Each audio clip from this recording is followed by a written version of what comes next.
The following podcast is part of a certified educational activity titled Lower is Better: Novel Therapeutic Strategies Targeting PCSK9 for Reducing LDL-C Levels in Patients with Hyperlipidemia and ASCVD with Professor Kaushik Ray, Dr. Alan S. Brown, and Dr. James A. Underberg.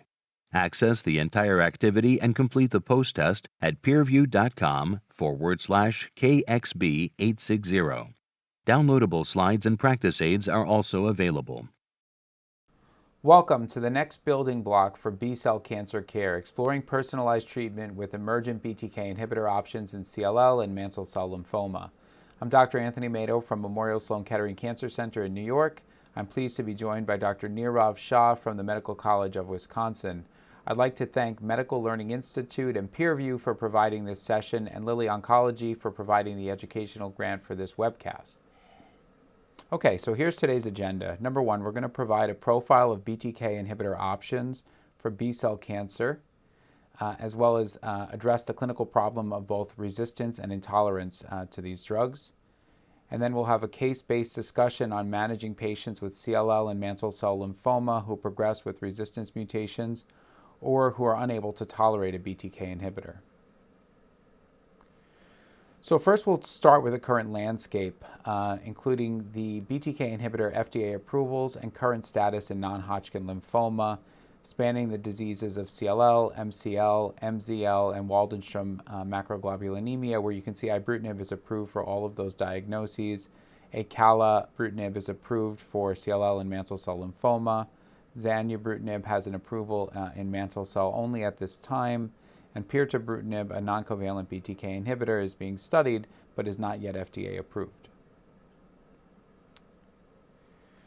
This is a slide that provides information on use of BTK inhibitors and is really supported by a tremendous amount of evidence in chronic lymphocytic leukemia. In the frontline setting, there are several trials cited here, including Resonate-2, where Ibrutinib was superior to chlorambucil, the Illuminate trial, where obinutuzumab was added to Ibrutinib, ECOG 1912, where Ibrutinib rituximab was superior to FCR, and the Alliance trial, where Ibrutinib with or without rituximab was superior to BR. In the relapse refractory setting, we have positive data for Ibrutinib versus ofatumumab, a robust data set in deletion 17p patients with Ibrutinib, and the Helios trial, where Ibrutinib was able to be added to chemoimmunotherapy. Acalabrutinib has had some exciting data both in the frontline and relapse refractory settings, where it's been superior to chlorambucil obinutuzumab in the frontline and better than BR or idelalisib rituximab in the relapse refractory setting. And we have emerging data for Zanubrutinib in the frontline setting with the Sequoia Trial, where we have superior progression-free survival versus bendamustine rituximab. Let's start off by discussing what is the scope of the problem. How do resistance and intolerance challenge the efficacy of BTK inhibitors? This is an important slide because it really spells out the problem, where both resistance and intolerance are limiting the use of covalent BTK inhibitors in CLL. These are data which demonstrate that both intolerance events and progression events, either CLL or Richter's transformation, are the most common reasons for discontinuation of these drugs. And you can see from data largely from the Ibrutinib experience that in the frontline setting at 5 years follow-up, the discontinuation rate is 41%. In the relapse refractory setting, it's 54%. So nearly half of the patients are stopping Ibrutinib after 5 years of initial exposure. And in terms of resistance, there are several mechanisms of resistance that have been proposed, but the most common mechanism of resistance in CLL at least are CYS481 mutations, which occur and make the binding of the covalent inhibitors ineffective. And we'll talk more about that throughout the presentation.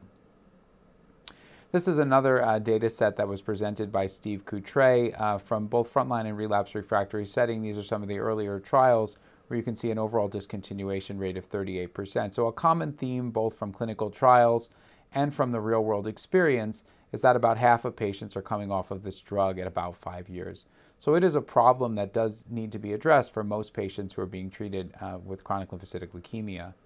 And in addition to the clinical trial experience, there's real-world evidence which also highlights the same problem. Most importantly, that discontinuation due to adverse event is the most common reason patients are stopping Ibrutinib in a real-world setting, followed by progression of disease, and also highlighting some of the toxicities which are being observed that are limiting the utility of these drugs, including atrial fibrillation, rash, arthralgias, infections, so on and so forth. Patients are coming off of ibrutinib from this real-world data set relatively quickly. The median time to discontinuation was 7 months.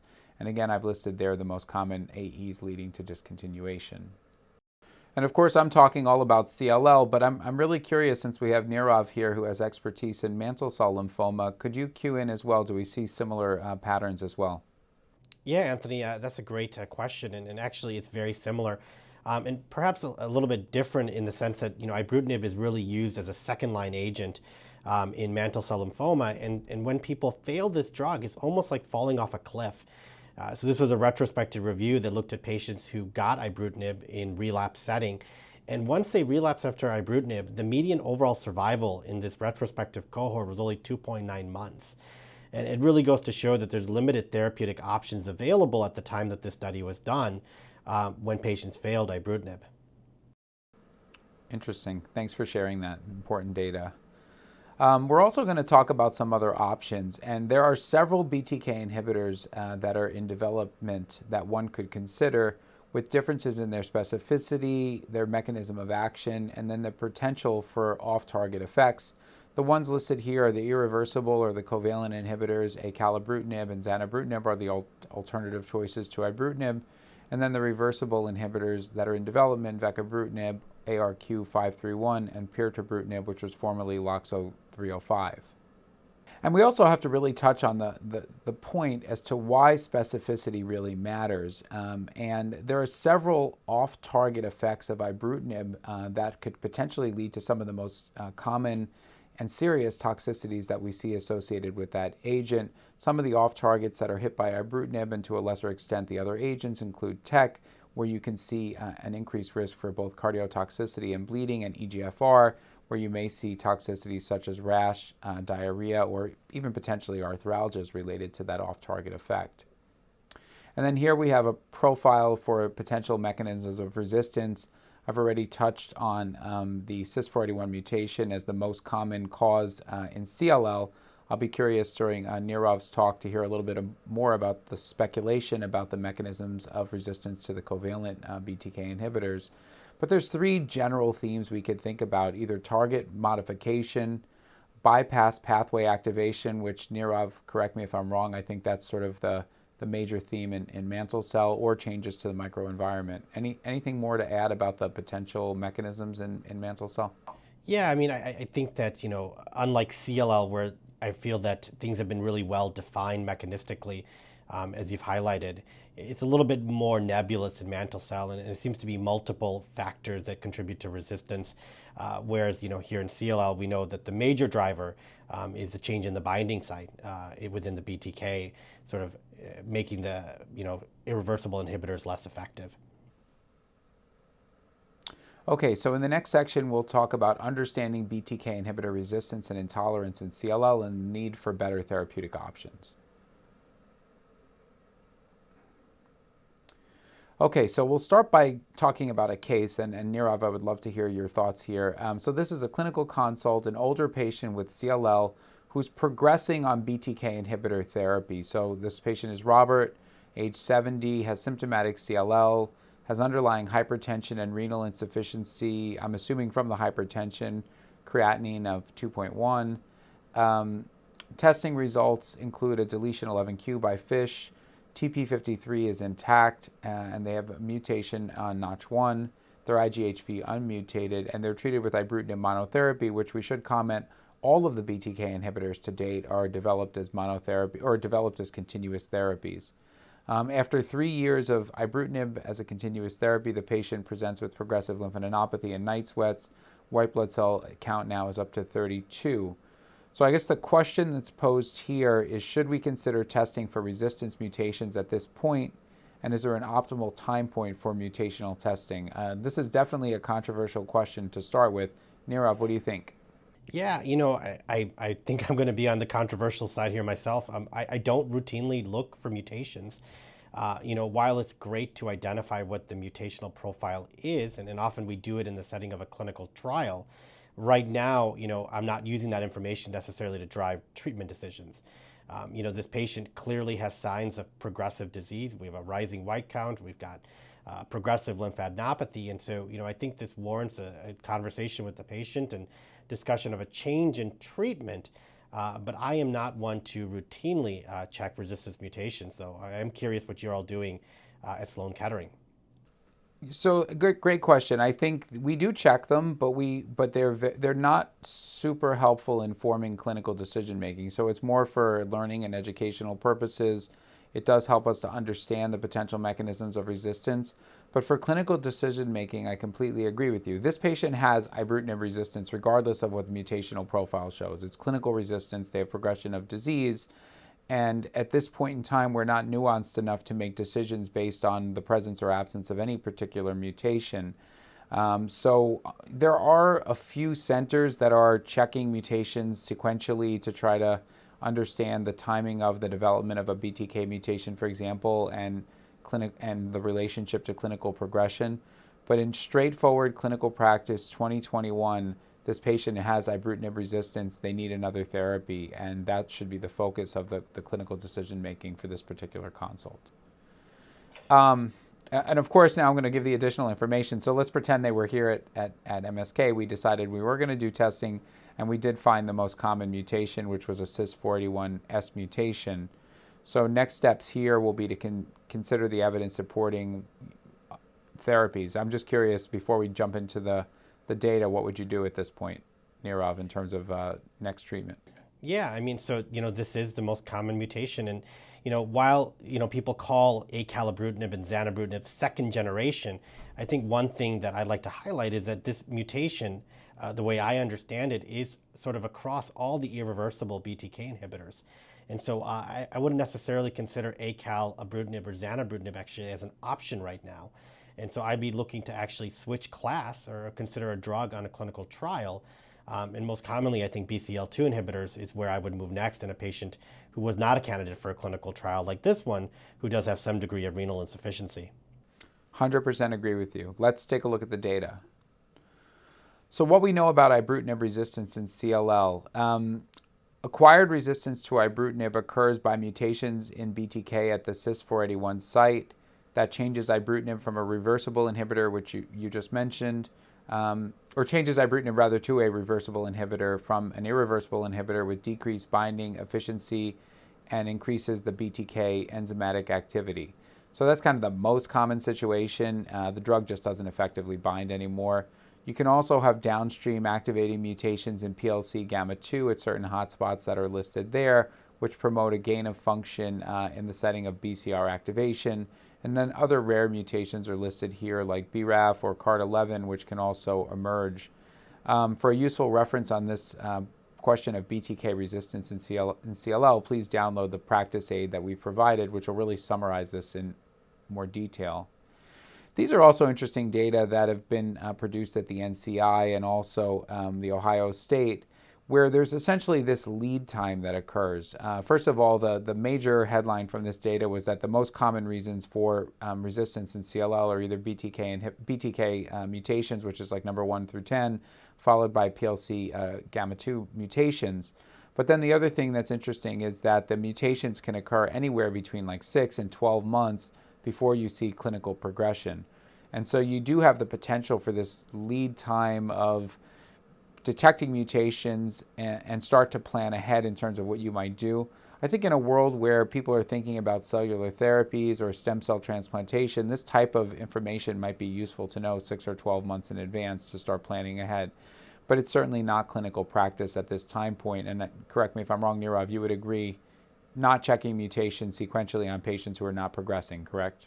Yeah, I mean, I think it's just a challenging thing to do, and there's issues of cost, and it's great to do a test if we know what to do with the result. And so with that lead time, I don't think we have enough data, and I hope, to generate that data with you and other colleagues in the future to say, hey, we've identified this mutation early, and that means we can do X, Y, and Z. I just don't think we know what the next step is if we do find such a mutation early. I completely agree. And then just to highlight the case that this is not really specific to ibrutinib, but this is all of the covalent inhibitors.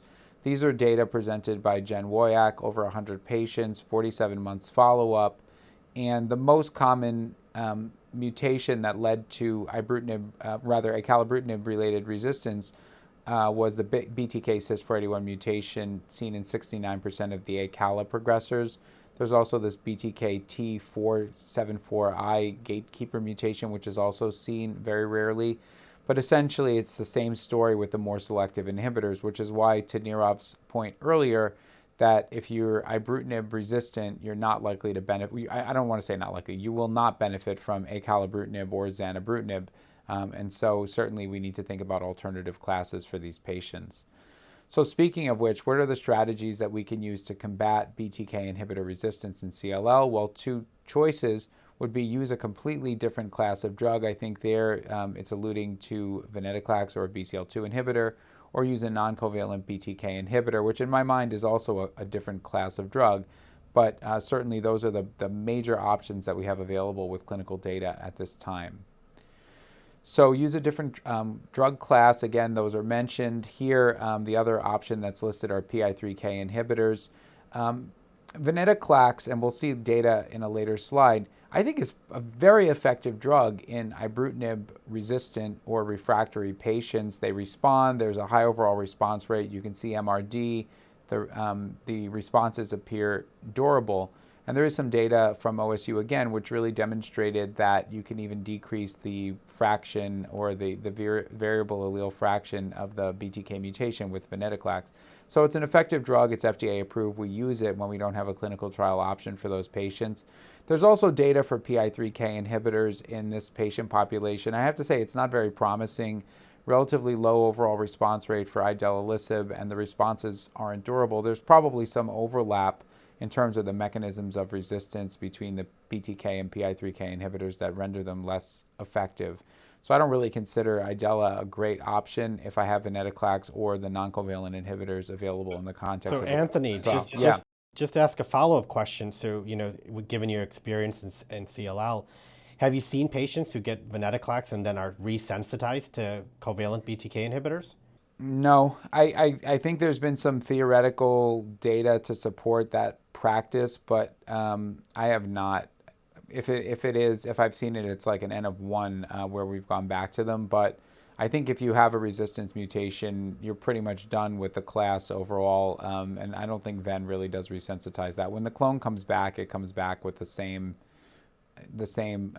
mechanisms of resistance that render the covalent inhibitors ineffective. Just my opinion. Others might say something. Have you heard otherwise from others? No, I mean, I've heard, everything I hear is anecdotal, right? You hear those stories of people who got ibrutinib and progressed and then get another covalent and have a response, but they're anecdotes that ends of 1, like you said. So I agree with you 100%. Not a strategy I pursue, but based on the data here, I was just curious if you had any other experience than I did. No, and this is the data from presented from Jeff Jones. This was a study in relapse refractory disease where Ven as a monotherapy was given in a continuous fashion, 91 patients who were either ibrutinib refractory or intolerant. You can see the overall response rate was 70% and the median progression-free survival was approximately 24 months. So again, high overall response rate, durable remissions were observed.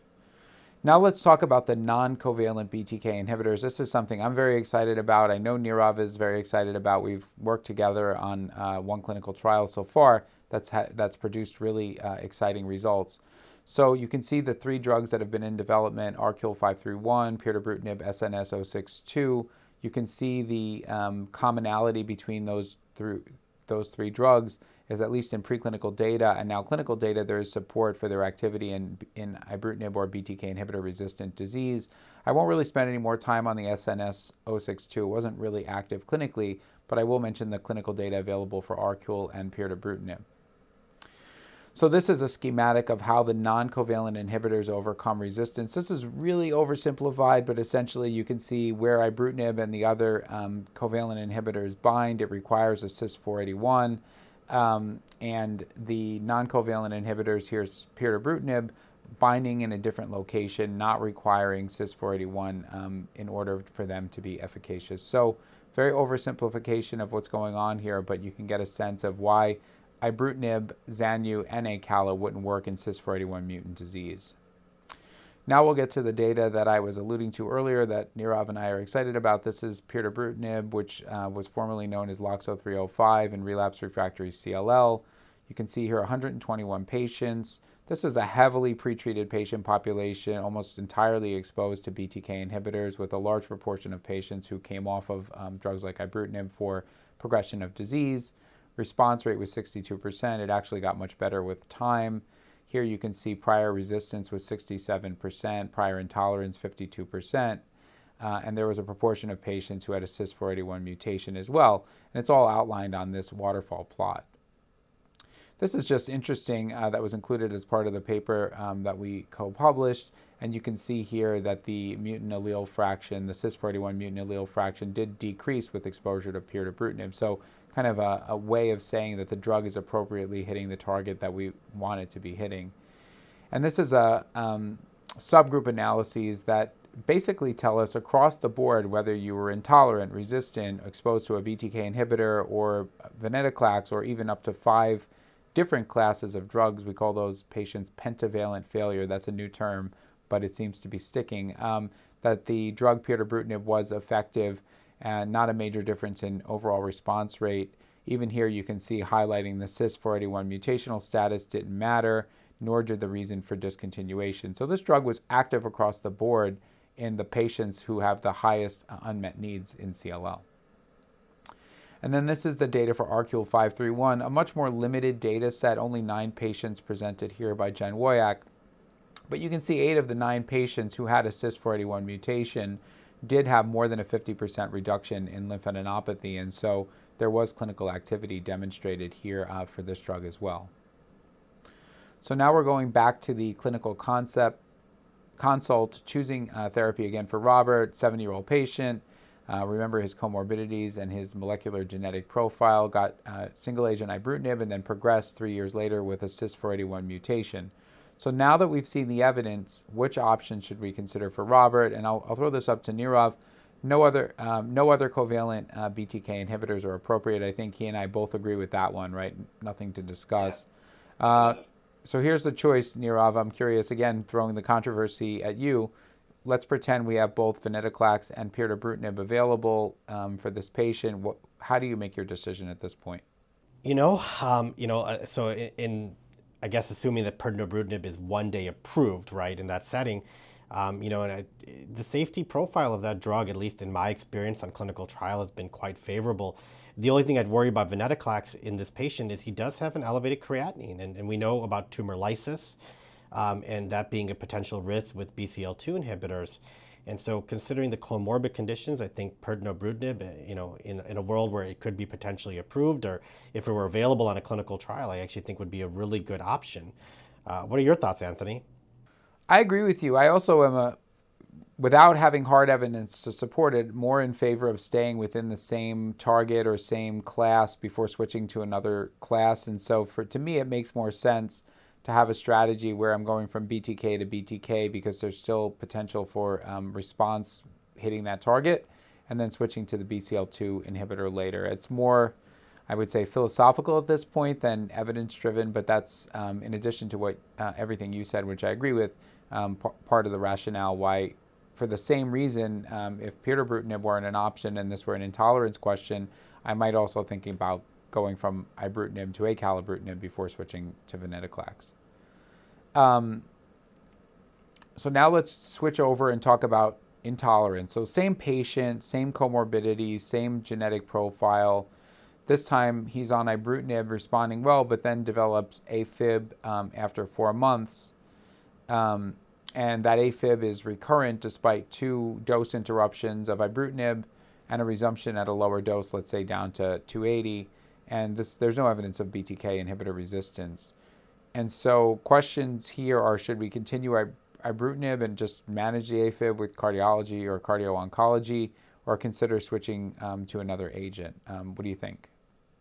I think that we are lucky that we're now living in an era where we have agents to switch to. When ibrutinib first came out, I remember telling patients to push through, right? We got to deal with the AFib because the drug was worth taking.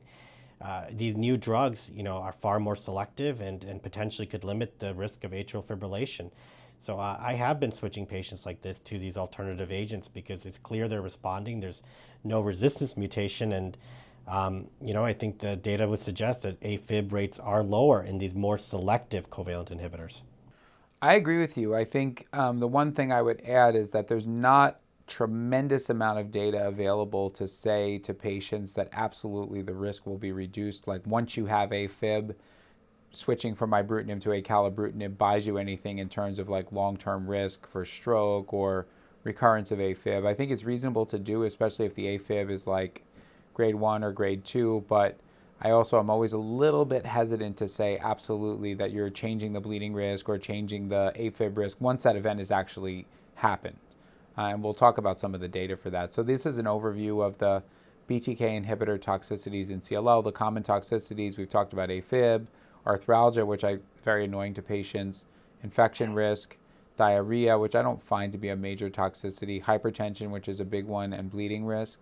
And then additionally, skin changes, which I think many patients do highlight, fatigue, which to me seems cumulative over time, cytopenias, and also rarely, thankfully, ventricular arrhythmias. So this is a summary of BTK inhibitor safety monitoring approaches. So you don't really give BTK inhibitors concomitantly with warfarin. So for me, that's a deal breaker. If they're on warfarin, I would not start ibrutinib, for example, or acala. For new onset AFib, consider non-warfarin anticoagulation and monitor, again, depending on their CHADS VAS score. For hypertension, manage it with antihypertensives appropriately. I would add to that, make sure that you're not picking an antihypertensive that has interaction with ibrutinib, for example. You don't want to have a CYP inhibitor, for example, some of the calcium channel blockers. Monitor and manage cardiac arrhythmia AFib and treat appropriately, and monitor patients for signs of bleeding. That may be most noticeable just in their hemoglobin. In terms of headache, which are uniquely common to acalabrutinib, you really want to think about educating patients that these are generally mild. They are often responsive to caffeine and acetaminophen, and they resolve relatively quickly. I even tell patients 1 to 2 weeks or 2 to 3 weeks. It's usually quick. Neutropenia can happen with any of these drugs, but zanubrutinib has been highlighted more recently, and so keep in mind you should keep an eye on the ANC. Growth factor works well, and monitor for infections and secondary malignancies. And again, we have resources that can be downloadable on this particular topic. This has been some of the more exciting data, or more talked about data over the spring conferences. This is the Alpine Trial and the Elevate RR trial. The background was here that the Elevate RR was a randomized trial of ibrutinib versus acala, non-blinded study in relapse refractory disease with a non-inferiority endpoint. Trial met its endpoint that acala was non-inferior to ibrutinib.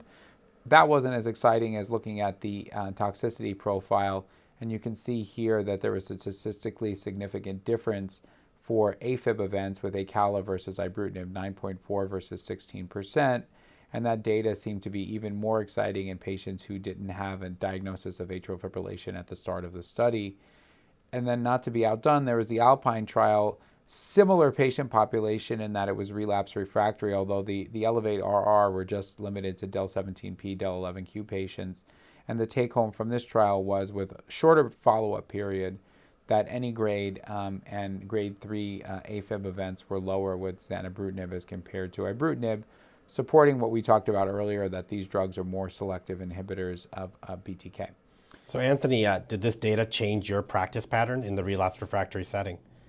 It did not, because I was already fairly impressed with a lot of the data presented for the acala registrational trials, both frontline and relapse refractory. So I was already using a lot of acalabrutinib. So if this had come out 3 years ago, it might have impacted me at that moment. But at this particular time, using a lot of the more selective inhibitors, it didn't really change what I was doing. How about you? Yeah, no, I mean, I think it's like you said, it's nice having the confirmation of what we were all hypothesizing, right? That the selective inhibitors are making more of a difference. So it was nice to see the data, but I agree with you. I've sort of evolved a little bit prior to that as well. And then these are, next 2 slides I'm going to present are Intolerance Studies. This is acala in Ibrutinib Intolerance, presented by Kerry Rogers. Active drug, 73% ORR, responses were durable. But what people really care about is whether or not the same toxicities occurred with acala as did with ibrutinib. And I would recommend that you guys highlight this slide or download this slide and take a look at it in detail. But you can see here that the BTK inhibitor associated toxicities are spelled out that occurred on ibrutinib as a reason for discontinuation. And then overall, there were few of those events which recurred with acalabrutinib. And the same is true, a little bit of a different way of presenting it, but the same is true for data presented with zanubrutinib after either ibrutinib or acalabrutinib intolerance, although I have to say it's mostly ibrutinib, presented by Mazir Shadman, telling the same story. Active drug, few recurrences of the same toxicities, and when they did occur, they were largely not as severe. And then this is the data for pirtobrutinib or LOXO-305, specifically in the subset of patients who are BTK inhibitor intolerant. And you can see, and those are the lighter blue bars, they are, the overall response rate to date was 52%. Okay, and these are this is the AE profile for pirtobrutinib, specifically highlighting the BTK-mediated toxicities, including bruising, rash, arthralgia, hemorrhage, hypertension, and AFib. The overwhelming theme here is that they are relatively limited. Low proportion of patients, less than 2% of patients, had AFib or aflutter, and then hypertension was a rare event, as were bleeding events, and so on and so forth. So some of the more common BTK-associated toxicities with the covalent inhibitors weren't seen with pirtobrutinib to the same extent, nor the same severity.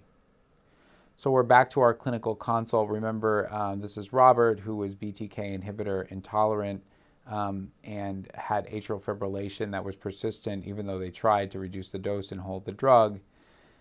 We talked about potential options, and those include continuing ibrutinib, although given the persistent AFib, probably not the best idea.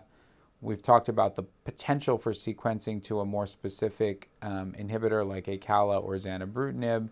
It's an option given the intolerance data presented by Kerry Rogers and Mazir Shadman, or thinking about a drug like pirtobrutinib, which is not FDA approved but available in the context of the Bruin clinical trial, which did appear to be a very promising approach as well.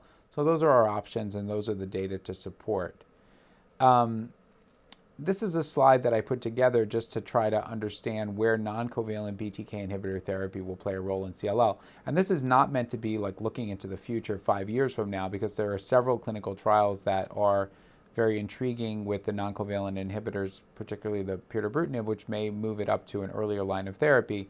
But this is to say that if you have a patient on a BTK inhibitor today and this drug were approved, in the setting of progression, we could think about either Venetoclax-based therapy or a non-covalent inhibitor as a very reasonable choice. In the setting of intolerance, certainly wait for the patient to progress, but you can think about an alternative BTK inhibitor or Venetoclax, and in that category, I would include a non-covalent BTK inhibitor. And a little bit outside of the scope of today's presentation, but certainly there are several patients with CLL who will be started with Venetoclax-based therapy. And this is a sequencing algorithm that looks at alternative therapies after either progression on therapy, progression after therapy, or an intolerance, where we can see that there is a prominent role for BTK inhibitor-based therapy and a role for sequencing non-covalent BTK inhibitors both in the setting of progression of disease on covalent BTK inhibitors or in the setting of BTK inhibitor intolerance events. So these are some take-homes in terms of mapping sequential therapy with BTK inhibitor options in CLL. Okay, so if a patient with CLL progresses on a BTK inhibitor with or without a resistance mutation, our options that we've discussed in detail include Venetoclax or a clinical trial with a non-covalent inhibitor. I would argue a PI3K inhibitor might work, but it's been less well studied in this particular situation. Or if the patient is unable to tolerate ibrutinib or another covalent BTK inhibitor but is responding, potentially sequencing to an alternative kinase inhibitor like acalabrutinib, or thinking about the non-covalent agents such as pirtobrutinib. And I would add to this list also Venetoclax as a reasonable option in the setting of BTK inhibitor intolerance. Please download the take-home points, which we've made available as practice aids summarizing sequential strategies with BTK inhibitors. Awesome. Thank you, Anthony. That's a great review of CLL and the role of BTK inhibitors and future non-covalent BTK inhibitors. So moving on to mantle cell, where BTK inhibitors also play a large role, going to focus on planning for BTK resistance and intolerance in mantle cell and implications for therapy selection and sequencing. So going to start with a case here. So here we have a typical sort of mantle cell patient. Helen, a 70-year-old woman, has newly diagnosed mantle cell, presents with symptoms, a lot of B symptoms, weight loss, splenomegaly, fatigue, was found to have a high Ki67 and a blastoid variant, and was treated in the community with R-CHOP chemotherapy, and was offered an autologous transplant, which is something we do consider frontline in mantle cell, to improve the duration of remission and prolong progression-free survival. She declined that, and that's a reasonable consideration, being a 70-year-old woman. And she responds to therapy, but then has disease progression, which is detected about 2 years later. And we now have a PET CT that shows relapse disease in the chest and abdomen. BTK inhibitors are a recommended second-line option, but the question is, how do we choose between them? So, there were 3 pivotal trials that looked at the varying BTK inhibitors that Anthony just covered, specifically in relapsed refractory mantle cell. The first one was Ibrutinib, which was the first BTK developed, and it was FDA approved in November 2013. And when Ibrutinib was studied, it was sort of a new class in mantle cell lymphoma. So when it was studied in a slightly more refractory population. The median lines of prior therapy were 3. The median age of the patients was 68 years. And the overall response rate was 68%, and the CR rate was 21%, with the median duration of response of 17 months and a median progression-free survival of about 14 months.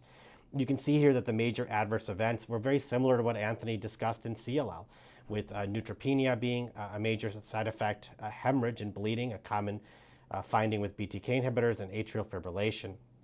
Then came the sort of second generation or more selective covalent BTK inhibitors.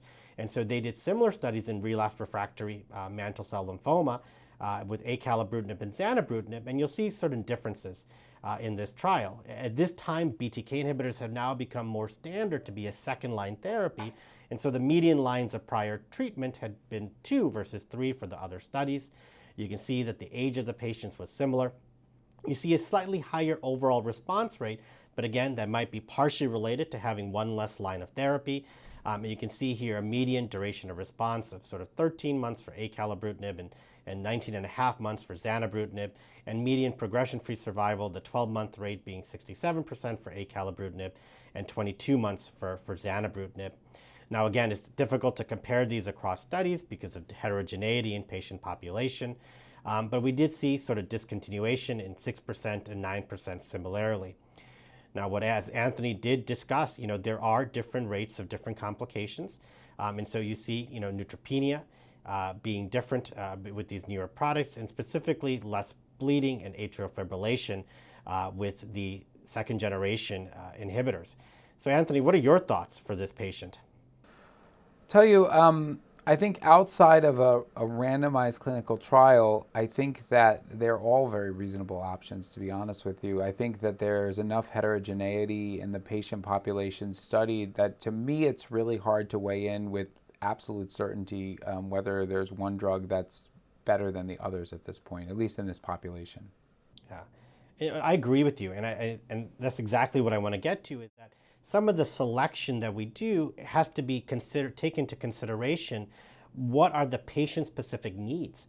And so we know that these different drugs have potentially different side effects and different medications you can take concurrently. So, hypertension, the degree of baseline hypertension, and we know that BTK inhibitors can contribute to that, is an important consideration. The good news is that BTK inhibitors tend to be effective in mantle cell even in those who have a p53 mutation, and that's similar to what we see in the CLL world as well. But an important consideration is, is this a person who has severe reflux disease? There are interactions with acalabrutinib where you might have to come off of a PPI, and so maybe not the best option in someone who has really bad reflux. If they have a history of atrial fibrillation, or if they're an older patient with other risk factors for atrial fibrillation, I think the data from the trials that I presented do show lower rates of atrial fibrillation with the second generation BTK inhibitors. Neutropenia, which tends to be more of a problem in our mantle cell patients, often because they have had prior therapies, drugs like bendamustine and treatments like autologous stem cell transplant, maybe something you need to take into account is what is their marrow reserve, especially for those patients who've had a prior stem cell transplant, which is still a common occurrence in those patients with mantle cell. And then lastly, dosing. Mantle cell, like other hematological malignancies, does impact patients who are older. And so, there might be a benefit to once daily dosing over a twice daily dosing strategy, again, depending on the patient and their compliance. And so I agree with Anthony that, the data suggests that all three of these agents are appropriate and effective. And what I try to do is individualize the needs of my patient and try to choose the best BTK inhibitor in that situation. So let's go back to our case. So Helen receives ibrutinib and responds, but Helen does ultimately progress. And so, gets the R-CHOP chemotherapy, gets ibrutinib, but unfortunately does have progressive disease after 1 year with Ibrutinib BTK inhibitor therapy. And so what are the options for post-BTK? Similar to what Anthony discussed in CLL, we can consider another agent class. We can consider non-covalent BTK inhibitors, and then we can also explore CAR T-cell therapy, which is FDA approved. So let's go through some of these options, and then we'll have Anthony weigh in on what he would like to do.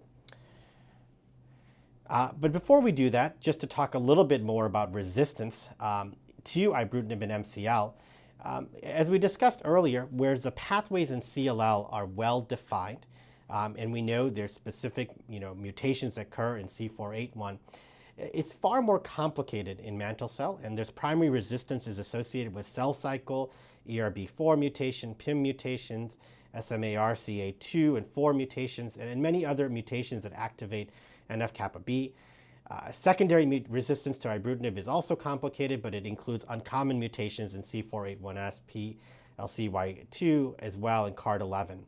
So there is a reference here on BTK resistance in mantle cell, something you can take a look at to get greater information about this topic, but again, not as clearly defined as it is in CLL for patients who have mantle cell resistance. So what are the options? So CAR-T, brexacaptogene autoleucel, is an FDA-approved option for relapsed refractory mantle cell. And the ZUMA-2 clinical trial actually enrolled patients very similar to our patient, Helen, who got a BTK inhibitor and progressed. So all the patients on this trial did have prior BTK exposure. And you can see here that the overall response rate with this anti-CD19 CAR T-cell therapy was incredibly high at 92%, with 2/3 of patients achieving a complete remission.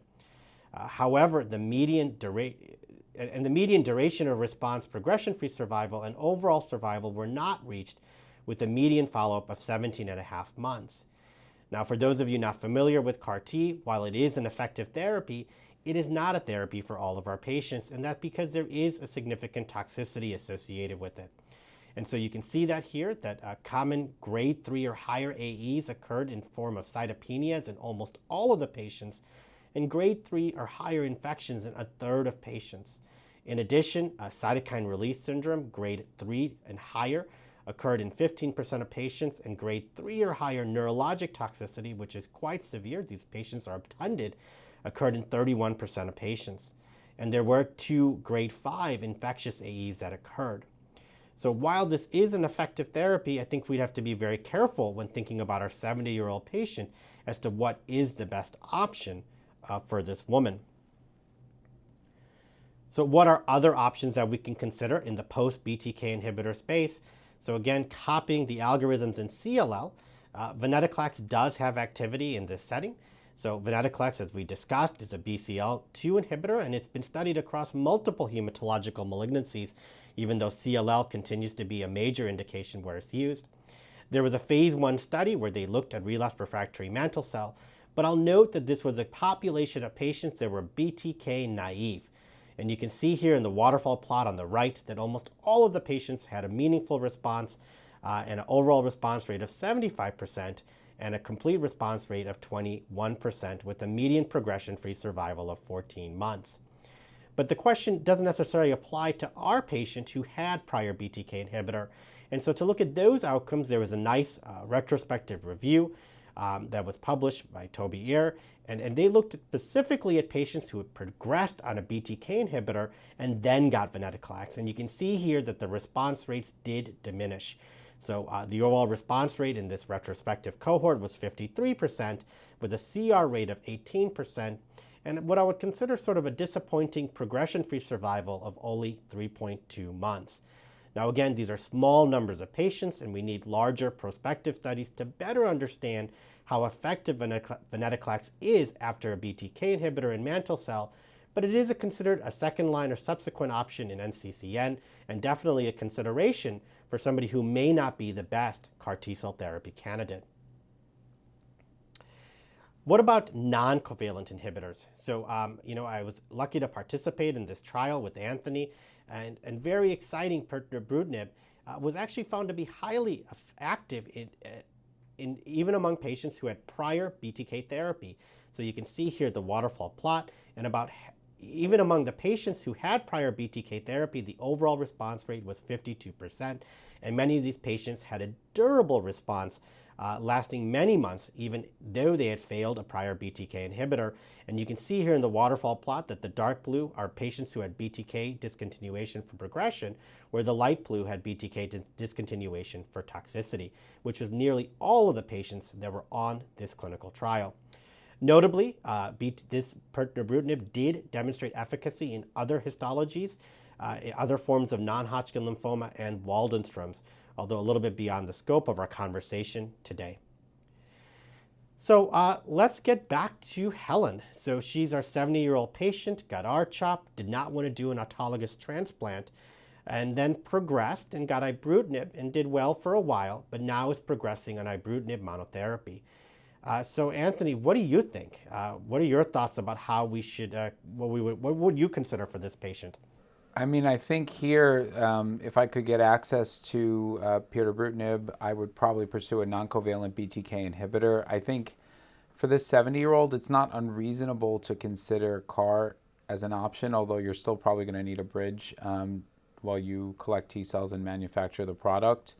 So those would be my two top options, either, I don't want to say a specific drug, but a clinical trial or CAR per the FDA approval. Less excited about Venetoclax here, which also is not approved, but I guess it's something you could think about as well. Yeah, and I agree with you. And the only thing I would add to this conversation is, thinking about this patient, she declined an autologous transplant, when she was younger. And now she's, older and going through CAR T-cell therapy, to me, to a certain degree, is just as involved as an autologous stem cell transplant. There's an apheresis procedure, there's lymphodepletion instead of conditioning chemotherapy. And so, I actually would favor one of the oral agents. As Anthony mentioned, neither one of these are technically approved, for mantle cell lymphoma in particular, although we are often able to get off-label use with Venetoclax. But, if we had a clinical trial, I think I would favor Ibrutinib, especially seeing, the high overall response rate, specifically in a patient population that had prior exposure to a covalent BTK inhibitor. So what if Helen had been unable to tolerate BTK inhibitor? So this is a little bit different setting where, she had difficulty, with bleeding and arthralgia within the first year of treatment. What do you think, Anthony? What would you do in this setting? I think in BTK inhibitor intolerance, I think is the same story clinically in CLL and MCL. So I think as long as the toxicity was not really, really concerning, and I guess it depends on the individual toxicity, switching to an alternative BTK inhibitor would be a very reasonable thing to think about. Yeah, and I agree with you. And just to add to Anthony, a lot of the algorithms actually we've studied in BTK inhibitors really just comes from the CLL data, just because that data set happens to be very robust. With a larger population of patients getting BTK inhibitors, often getting it frontline, there's just a lot more patients who have been exposed to BTK inhibitors with CLL. And so we've used those algorithms in CLL to help us make decisions in mantle cells. And so we can consider switching agents if we felt that that was an indication. But my preference would be that if we're having a BTK inhibitor related toxicity, then I would consider a different, more selective BTK inhibitor that would be potentially more appropriate for the patient. Or we could consider a non-covalent agent like Ibrutinib if it were available on a clinical trial, or in a situation, in a hypothetical situation where such a drug was approved and available as well. I would note that the differences in CLL, in the current era is that frontline therapy for mantle cell is still chemoimmunotherapy. And I'm sure Anthony would agree that frontline therapy for CLL is no longer chemoimmunotherapy. And so there are differences in our patients when they get to these BTK inhibitors. What are your thoughts, Anthony? I totally agree with everything you said. Mantle cell is a different landscape, and I think that the algorithm of, again, making this switch to an alternative, more selective agent probably makes the most sense. But you've spelled out there nicely what the other choices might be in this situation. Great. So to take home from here, where are we with BTK inhibitors in mantle cell lymphoma? So in my opinion, it is a second-line therapy at this time point. So if you progress after frontline therapy, whatever that may be, bendamustine-based therapy, R-CHOP, whether or not you get an autologous transplant, if you relapse, most of us are going to BTK inhibitors. And the good news is we have 3 really good drugs that are quite efficacious in this patient population, that are overall very well tolerated. And what I like to do is choose the appropriate agent based on the comorbidities of the patient, what are the concomitant medications they're taking, and what may be the best schedule for that patient. Now, for those patients who do progress on BTK inhibitors, I do think that CAR T-cell therapy is a very appropriate option for those who are eligible, so our younger, healthier patients that we think can tolerate the toxicities of CAR T, and that CAR T would be within their goals of care to try and get a high-intensity treatment like that in the post-BTK space. For patients who are older or infirm or not able to tolerate something like CAR T, I think Venetoclax is a reasonable option. Again, that would be off-label use of Venetoclax, or hopefully non-covalent BTK inhibitors will become available to the public, and until then, consider using those in the setting of a clinical trial. For those patients who are intolerant to ibrutinib, I really feel that the algorithms that Anthony spelled out very well highlight the options here, and I would consider a different covalent BTK inhibitor, either acalabrutinib or zanubrutinib, whichever I felt was most appropriate for that patient. And again, we do have these take-home points that are downloadable as a practice aid in talking about sequential strategies for BTK inhibitors that you can obtain after this talk. Nirav, thanks so much. That was a great presentation on mantle cell. I learned a lot, and certainly you were great about not only highlighting what the important unmet needs are, but also presenting some really intriguing data that may actually help patients in the future. For both of our diseases, we also want to talk about the future, and that's a good segue into the next portion of the presentation. Moving forward, talking about important next steps with BTK inhibitor therapy and B-cell cancers. So I'm going to do the CLL part, and then maybe would you mind doing the mantle cell part? Of course. In CLL, there's a lot of interesting combinations and trials that are ongoing or have been recently reported. I'll just highlight a couple of them here. So there's the phase 3 GLOW trial, and that trial is interesting because it looks at the combination of Ibrutinib and Venetoclax as compared to the chlorambucil obinutuzumab, and there is an improvement in progression-free survival versus that comparison. So this may become a new option in the frontline setting.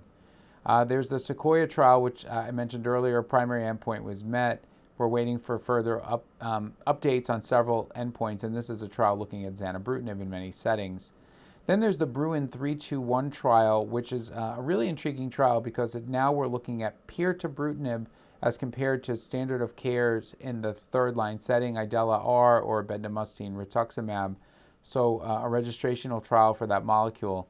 And then there's the 322 trial, the Bruin 322, which is another phase 3 trial. Here we're challenging the Murano regimen with pirtobrutinib. It's Ven-R plus or minus pirtobrutinib, and this is probably in an earlier relapse refractory setting in CLL. So the Bruin trial has led to these randomized phase 3 trials, which are really challenging clinically relevant standards of care. And then we've also presented data with Pirto in Richter transformation. These are relapse refractory Richters. promising overall response rate, and we'll see more data in the future on this particular molecule in Richter's transformation. So lots of exciting trials in CLL. This is just a small snippet of what's going on. I'm really curious to hear about what's going on in mantle cell. Yeah, a lot of similar themes. I think we steal a lot of ideas from the CLL That's docs not over true. here. But I think one thing I didn't talk about today was actually combination therapy. So there was really exciting and early data looking at the combination of a BTK and BCL2 inhibitor in relapse refractory mantle cell, published in New England Journal of Medicine a couple years ago now, and it showed sort of high rates of minimal residual disease negativity. And that sort of became the premise for this very large trial called Simpatico, looking at this combination of Ibrutinib and Venetoclax versus Ibrutinib alone, and in order to see if that combination does actually lead to better outcomes. And I think something we're all excited to see results from. Similarly, more combination stuff is using these BTK inhibitors frontline. So we still do use chemoimmunotherapy as the backbone for frontline mantle cell lymphoma. So there's various studies sort of testing a covalent BTK inhibitor in combination with regimens like bendamustine and rituximab for newly diagnosed disease. And then for our older patients where chemoimmunotherapy is not necessarily a great option, there are studies looking at rituximab with Ibrutinib and comparing that specifically in elderly population to those getting Rituxan and chemotherapy. And so again, would be a good option if we see good efficacy there as a frontline option for those people who are not great chemotherapy candidates. And a study that I'm very excited to actually participate in as well is the Ibrutinib and MCL study, which is actually going head-to-head with pirtobrutinib against the approved BTK inhibitors. So we're going to have a head-to-head study of a non-covalent BTK versus dealer's choice of the three covalent BTK inhibitors we saw. And so I think this will be a very exciting study, which will really help define, what are the toxicity differences between non-covalent and covalent BTK inhibitors, and is there a difference in efficacy, going against the non-covalent. So I think lots of excitement here. Combinations are the theme, and I'm excited to see what a head-to-head study will look like with pirtobrutinib. Well, it looks like the audience has been taking in everything that we said, and there are many, many questions that have been posed that I think we can try to address some of them now. Let's take a look at the first question that was posed. Now that second-generation agents are approved in CLL and MCL, can we use Acala or Zanu in patients experiencing either Ibrutinib intolerance or resistance? Do you want to tackle that one for both CLL and MCL, Nirav? Yeah, sure. I think that the data that you discussed, and similarly in mantle cell, and just the mechanism, all three of these irreversible covalent inhibitors mechanistically work the same way. And so when there is resistance, I am a believer, and I think the data we've shown today also suggests that the resistance is across all three of these agents. And so when it comes to Ibrutinib resistance, I don't really favor using Acal or zanubrutinib. Now, in the world of intolerance, I think this is exactly why these drugs were developed, is they are more selective, they are potentially have different toxicity profiles, and I think they should be absolutely considered in the setting of Ibrutinib responders where intolerance is an issue. I agree. Next question, what do you do when a patient fails Ibrutinib and Venetoclax in CLL? I guess I could tackle that one. You should tackle that one, Anthony. That's a tough one because I think you need to spend some time defining what failure means, because if it's an intolerant event, for example, to either agent, I think it's worthwhile to consider either retreatment with better supportive care or switching to a more selective BTK inhibitor. If you're a double resistant patient, that's a bigger problem because I really don't think that there's a standard of care approved agent with proven efficacy in the double novel agent failure treated patient population, which is where clinical trials like Bruin have come in very handy in my practice for treating patients. So I think the questioner is defining an important unmet need. This is where the non-covalents, the bispecifics, the CAR-T, you name the class, are being studied right now to try to help define what the third line novel agent standard of care should be. Next question. How early should we consider using non-covalent agents once they're available in CLL or MCL? Nirav, do you want to tackle that one? Where would you place them, assuming the current Bruin trial led to an approval tomorrow? Yeah, so I mean, I think that we have to follow the data. And so in the current Bruin trial, the patients who got Ibrutinib were generally all exposed to other covalent BTK inhibitors. And so that was either that they were resistant to a prior BTK inhibitor or intolerant. And I think the data will drive where they will land. So BTK inhibitors are definitely second line in mantle cell lymphoma, but the Bruin trial is the upcoming Bruin trial is a head-to-head study of a covalent BTK inhibitor against a non-covalent inhibitor. And so I think that data will drive that decision-making and potentially place a drug like Ibrutinib in front of the covalent inhibitors if the toxicity and efficacy profile is better than what we have with the current covalent. What about CLL, Anthony? What are your thoughts? General same answer. I think based on the current data set, I don't think you could justify putting them before the covalent BTK inhibitors. But again, the clinical trials may change the way future clinical trials may change that. Certainly, I don't think there's a mandate that you should have to get Venetoclax before you got a covalent inhibitor. There were patients who went from BTK to Ibrutinib before they went on to Venetoclax later. So I think there's some more choices in CLL, but certainly probably not as first therapy, but definitely not as first therapy, and probably not before a covalent inhibitor based on the current data. Okay, next question. Would you consider a non-covalent BTKI before a PI3K inhibitor in patients progressing on a BTK inhibitor? I could take this last question. Yes, if non-covalents were approved, I think we have enough data from the Bruin trial, for example, to support their activity. One thing I'll highlight about the current approved PI3K inhibitors is they were not studied in novel agent failure patients. Patients treated on the original Idela Rituxan study, no one received Ibrutinib or Venetoclax, and the Duo trial there was like almost 0 patients who had a prior BTK inhibitor. So we really don't know the activity of these drugs in BTK inhibitor failures. Real-world data suggests that they're not very active, and the remissions are not very durable. And I want to thank everyone on behalf of myself and Dr. Shah for participating, and we wish you a good evening. Awesome. Thanks, Anthony, and thanks for this great conversation today. This activity has been jointly provided by the University of Florida College of Medicine and PVI, Peerview Institute for Medical Education. Thank you for listening. Download materials and complete the post-test for instant credit at peerview.com/KXB860. This activity is supported by an educational grant from Novartis Pharmaceuticals Corporation.